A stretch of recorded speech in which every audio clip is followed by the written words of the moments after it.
Hello दोस्तों, मेरा नाम है उज्जवल और आज हम लोग करेंगे फिजिक्स में थर्मोडायनेमिक्स का ये वाला क्वेश्चन। ठीक है, तो क्वेश्चन पढ़ते हैं। लिख देते हैं।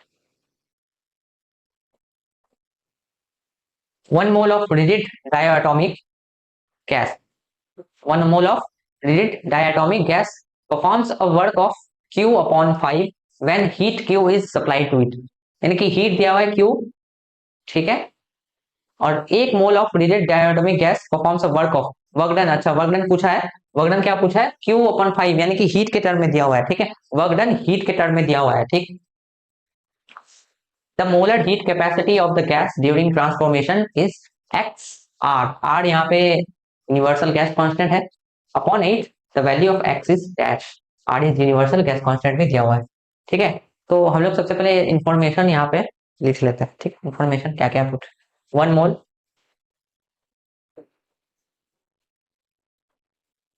1 मोल,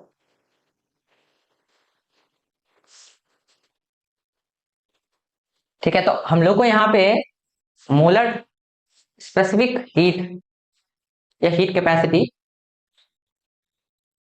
अच्छा मोलर स्पेसिफिक हीट, वही हीट कैपेसिटी, यहाँ पे स्पेसिफिक हीट लिखना था। ठीक है, वही होता है। ठीक है, कैपेसिटी। तो उसका फॉर्मूला अगर हम लोग देखें, यहाँ पे लिख देते हैं।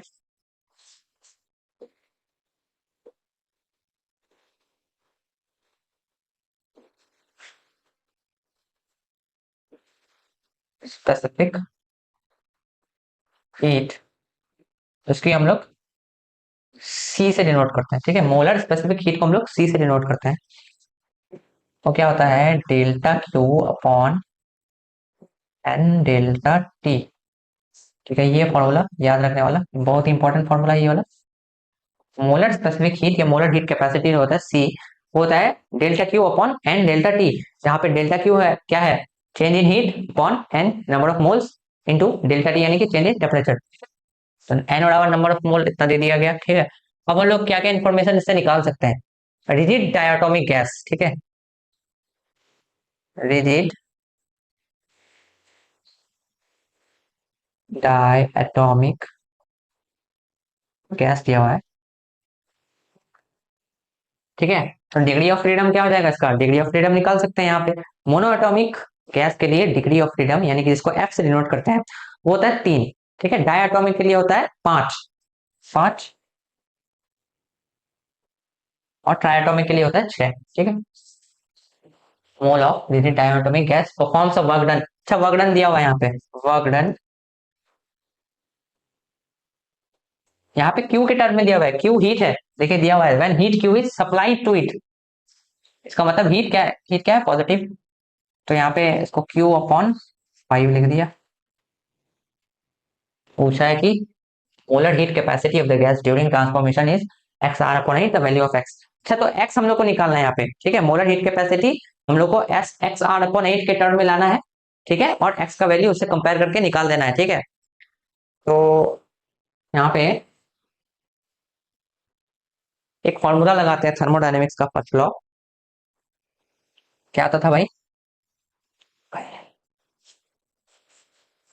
Q equal to U plus work done of gas, यही होता था फर्स्ट लॉ।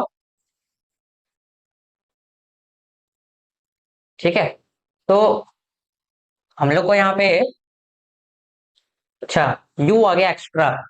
ठीक है, तो U से ही हम लोग को बाद में कुछ U से ही करके हम लोग को इस तरह से निकाल सकते हैं। ठीक है, तो Q रहने दिया। Q equal to U plus work done gas, क्या दिया हुआ है? Q के टर्म में दिया हुआ है Q अपॉन 5। तो हम लोग यहाँ से U निकाल देते हैं, यानी कि U क्या है? Internal energy. Q क्या है? हीट और वर्क डन गैस। ठीक, Q निकाल देंगे Q माइनस Q अपॉन 5। ठीक है, U आ जाएगा मेरा 5Q माइनस Q, U आ जाएगा मेरा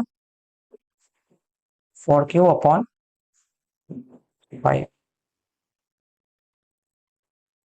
अब U बराबर 4Q अपॉन 5 आ गया, लेकिन हम लोग को तो मोलर हीट कैपेसिटी या मोलर स्पेसिफिक हीट निकालना है। ठीक है, तो यहाँ पे डेल्टा टी का भी टर्म आ गया, जो डेल्टा टी यहाँ पे है नहीं। तो हम लोग एक काम कर सकते हैं, यहाँ पे एन भी दिया हुआ है, एफ भी दिया हुआ है, तो जो इंटरनल एनर्जी है उसका हम लोग फॉर्मूला लिखते हैं यहाँ पे, ठीक है। इंटरनल एनर्जी का फॉर्मूला क्या होता है, नफरत बटे दो, इसको याद रख सकते हैं ना, N into F into R into delta T on two, ठीक है। तो हम लोग को इस टर्म से u दिया हुआ 4q/5, इसको लिख देते हैं 4q/5 इक्वल टू n का वैल्यू क्या हो गया 1, f का वैल्यू 5, r को r रहने दिया, क्योंकि यहाँ पे x r/8 है तो r को नहीं काटना है, ठीक है। डेल्टा टी, डेल्टा टी नहीं दिया हुआ है तो डेल्टा टी ही रखेगा अपॉन 2, ठीक है। इसको क्रॉस मल्टीप्लीकेशन अगर किया, क्या जाएगा 5 2,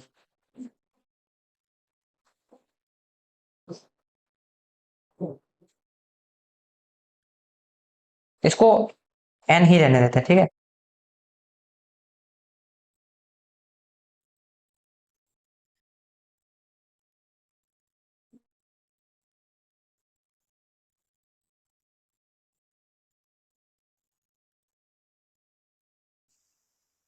n क्यों रहने दिया, क्योंकि यहाँ पे मोलर स्पेसिफिक हीट के फॉर्मूला में n आना है, ठीक है। n लाना है तो n को n ही रहने देते हैं, ठीक है। n भले ही एक है, एक से उतना कोई फर्क नहीं पड़ेगा, लेकिन भी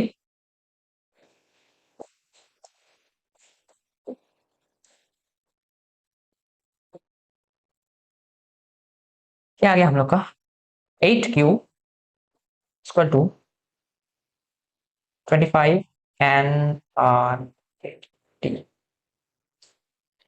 ठीक है। अब हम लोग को क्या लेना है, मोलर स्पेसिफिक हीट क्या होता है, delta Q upon N delta T. तो एन डेल्टा टी को अगर हम लोग इधर लेके आए, ठीक है, इधर ला सकते हैं इसको, 8q/n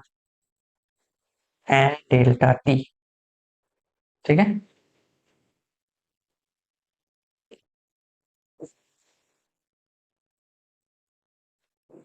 25 r, ठीक है, 25 r आ गया इधर से।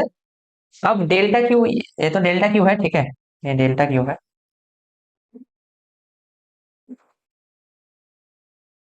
यहाँ पे डेल्टा क्यू हो सकता है।